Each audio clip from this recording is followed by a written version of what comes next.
ბოლო საათებში გავრცელებული ახალი ცნობების მიხედვით ბენიამინ ნეთანიაჰუს თხოვს თავის ლიკუდის პარტიას, რომ მისცენ მას 10 გამოყოფილი ადგილი იმ კანდიდატებისთვის, რომლებიც თავად აირჩევს პარტიის საარჩევნო სიაში. ამათგან 8 იქნება პირველ 25 თეულში. მე-12 არხი იტყობინება, რომ პარტია აპირებს მომავალ კვირას წინადადებაზე ხმის მიცემას პარტიის პრაიმერიზამდე, რომელიც მომავალ თვეში თვის დასაწყისში გაიმართება. მაგრამ ზოგიერთი გავლენიანი ფიგურა პარტიის შიგნით როგორც იუწყებიან, უკმაყოფილოა, რაც იშვიათ შიდა ძალაუფლების ბრძოლას აჩვენებს იმის შესახებ, ვინ განსაზღვრავს ლიკუდის მომავალ სიას. ამ თემაზე და სხვა საკითხებზე სასაუბროთ. სასიამოვნოა სტუდიაში მივიღოთ პოლიტიკური ანალიტიკოსი გილ ჰოფმანი. სასიამოვნოა შენი ნახვა გილ. ესე რომ ბენიამინ ნეთანიაჰუ, რომელიც საერთაშორისო ასპარეზზე ქვეყნის შიგნით ოპოზიციისგან და ახლა უკვე შიგნითაც კი საკუთარ ლიკუდის პარტიაში წნეხის ქვეშაა. აგვიხსენით, რა შეშფოთებებია მმართველ პარტიაში ამჟამად და რას შეიძლება ნიშნავდეს ეს პრემიერ-მინისტრისთვის არჩევნების დროს. ესე რომ ბონიტა, რაც მოხდა ისაა, რომ ნეთანიაჰუ გაძლიერებული გამოვიდა თავისი სამართლებრივი პროცესებიდან, სადაც მოსამართლეებმა ცხადად აღნიშნეს, რომ ისინი არ ფიქრობენ თითქოს ქთამის ბრალდება გამართლდებაება და ამის გამო ეს მიანიშნა ლიკუდის ხელმძღვანელობას, რომ ნეთანიაჰუ უახლოეს მომავალში არსად მიდის. მას ინტერვიუშიც კი კითხეს, რომელიც ძალიან ლიქნელური იყო, სადაც მას მიესალმნენ როგორც ნეთანიაჰუს, ისრაელის მეფეს, მის საკუთარ არხზე, მე-14 არხზე გასულ კვირას, კიდევ ითვლის თუ არა კენჭს 30 წლის შემდეგაც. ეს კაცი 76 წლისაა. და ამის შემდეგ მას შეეძლო მოეთხოვა იმდენი ადგილი, რამდენიც უნდოდა. მას არ ხავს იმდენი კანდიდატი, რომ 8 ადგილი კონდეს იმ პირველ 25 თეულში, ვისაც თავად აირჩევდა. ის ამას იმიტომ აკეთებს, რომ ზეწოლა მოახდინოს პრაიმერებში მყოფ ამომრჩევლებს და უთხრას მათ: თუ აირჩევთ ადამიანებს, რომლებიც მე არ მომწონს, მაშინ უბრალოდ მათ ჩამოვწევ სიაში, სხვებს კი ზევით ავწევ. მას შეუძლია ისინი, ვინც დაბლა არიან სიაში, ზევით აწიოს. ყველაფრის გადაწყვეტა თავად შეუძლია. ჯერ ძალიან ადრეა დეტალებში შევიდეთ და ვიმსჯელოთ, რა შეიძლება ხდებოდეს ლიკუდის პარტიაში. საკმარისია ვთქვათ, რას ფიქრობთ იმ სავარაუდო კანდიდატებზე, რომლებიც შესაძლოა ბენიამინ ნეთანიაჰუს კონკურენტები გახდნენ მისივე პარტიიდან. რას ფიქრობთ? კარგი, არავინ აპირებს მასთან დაპირისპირებას.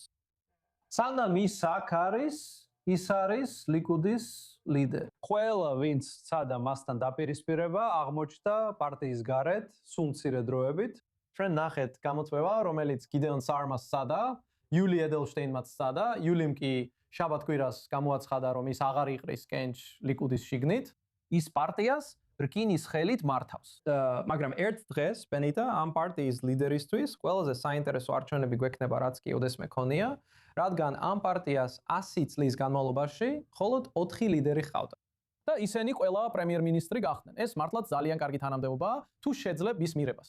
და ძალიან შესაძლებელია, რომ ამ პოსტზე 15 კანდიდატი იყოს. ადრე ახსენეთ ინტერვიუ არქ 14-თან, ვიცით, რომ ბენიამინ ნეთანიაჰუ, რომელმაც ამერიკულ მედიასთან, კერძოდ Fox News-თან არაერთხელ ისაუბრა.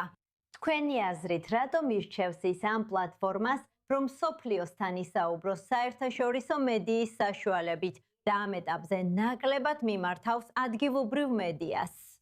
პირველ რიგში, ბოლო 3 დღის განმავლობაში Fox News-თან ჩატარებული 2 ინტერვიუს მიზანი იყო დონალდ ტრამპზე გავლენის მოხდენა. დონალდ ტრამპი თურქეთში მიემგზავრება მნიშვნელოვანი შეხვედრისთვის, თურქები ითხოვენ სხვადასხვა ტიპის თვითმფრინავებს, რომელთა მიღებაც ისრაელს არ სურს. ეს არის ბენიამინ ნეთანიაჰუ, რომელიც ტრამპის მოედანზე გადადის, რათა თავისი დღის წესრიგი წინ წაწიოს. მაგრამ შიდა პოლიტიკაში, საიდანაც მე ვარ, რა თქმა უნდა, ის სახელმწიფო მოვაწეს გავს, მას არ უსვამენ რთულ კითხვებს. დღევანდელი ინტერვიუერი Fox-ზე მუდმივად ეუბნებოდა მას, რამდენად მართალია და ყველაფერში ეთანხმებოდა. და ზუსტად ამის შემდეგ, რაც იგივე არქ 14-ზეც მოხდა, არსებობს ჟურნალისტების WhatsApp ჯგუფი, სადაც პრემიერ-მინისტრის გამშუქებელი ჟურნალისტები არიან და ჯეიკ თაპერმა, ყველასგან გასაკვირად, CNN-ის ერთ-ერთმა წამყვანმა უკმაყოფილება გამოთქვა. მან თქვა, რომ ის ბოლო დროს ძალიან ბევრს ესაუბრება Fox, რათა თქვას, რომ იქნებ მის გავლენის ქვეშ არ მყოფ ვინმესაც მისცეს ინტერვიუს ჩაწერის შანსი. საინტერესო იქნება ვნახოთ, დააკეთებს თუ არა ის უფრო მეტ ადგილობრივ ინტერვიუს ქვეყანაში არჩევნებამდე. ამასობაში აქ სახლში ისრაელის მთავრობა აბრძელებს საკამათო კანონმდებლობის მიღებას. აშკარაა, რომ ყველაფერი აჩქარებულია, რადგან საზაფხულო საპარლამენტო შესვენება შემდეგი კვირის ბოლოს იწყება. ამიტომაც სურთ, რომ ეს ყველაფერი არჩევნებამდე მოასწრონ. მართალია. ასე რომ საუბრობთ კანონპროექტზე, რომელიც დააზიანებს გენერალურ პროკურორს და შექმნის პოლიტიკურ გამოძიებას, ნაცვლად სახელმწიფოებრივისა. 7 ოქტომბრის მოვლენებთან დაკავშირებით. და საუბრობთ კანონპროექტებზე, რომლებიც ულტრაორთოდოქსებს დაეხმარება და როგორც ჩანს, დიდი ალბათობით დამტკიცდება თუ ლიკუდი შურისძიებას არ გადაწყვეტს. სწორედ დღეს საღამოს ულტრაორთოდოქსებმა განაცხადეს, რომ ვერ დაუჭერენ ხარს კანონპროექტს, რომელიც ისრაელში ანტინეთანიაჰუს მედიას დააზიანებს. ეს იყო მათი შეთანხმების ნაწილი. ისინი უნდა დაეჭირათ მხარი ამ კანონპროექტისთვის. და ლიკუდს შეუძლია თქვას, თუ თქვენ ჩვენს კანონპროექტს არ უჭერთ მხარს, ჩვენც თქვენ სასას აღარ დაუჭერთ. ბოლო წუთს. ასე რომ, შემდეგი კვირა საკმაოდ საინტერესო შეიძლება იყოს. ნამდვილად ასე ჟღერს. თითქოს კომიტეტი კენჭს უკრის კანონპროექტის წინ წაწევას, რომელიც აკადემიაში გენდერული სეგრეგაციის გაფართოებას ეხება. რას ნიშნავს ეს ზუსტად? ამას გულისხმობ, ამჟამად აკადემიაში გენდერული სეგრეგაცია დაშვებული არ არის, მაგრამ ულტრაორთოდოქსები ამტკიცებენ, რომ ეს მეტი ულტრაორთოდოქსის აკადემიაში მოზიდვას შეუწყობს ხელს. სინამდვილეში ეს კანონპროექტი უფრო ბენ გვირის პარტიის ინიციატივაა. ამიტომაც ფიქრობენ, რომ ეს დაეხმარება ეგრეთ წოდებული ხარედი ლეუმის რელიგიურ სიონისტებს, რომლებიც უფრო მკაცრი პოზიციების არიან და სურთ, რომ კაცები და ქალები ცალ-ცალკე სახურობდნენ. ახე ბენ გვირსაც რაღაც უნდა მისცენ ბოლოს, რადგან ნეთანიაჰუს უნდა რომ ისინი მომავალშიც მისი პოლიტიკური ბაზის ნაწილი იყვნენ. და უახლეს განვითარებაში ტალი გოტლიბი ფიგურირებს, რომელსაც ლიკუდში ყველაზე ძლიერ ქალად მიიჩნევენ. ბენ გვირმა ნეთანიაჰუს კითხა, შეეძლო თუ არა მისი სიაში ჩასმა? და ნახავთ როგორ განვითარდება ეს ყველაფერი.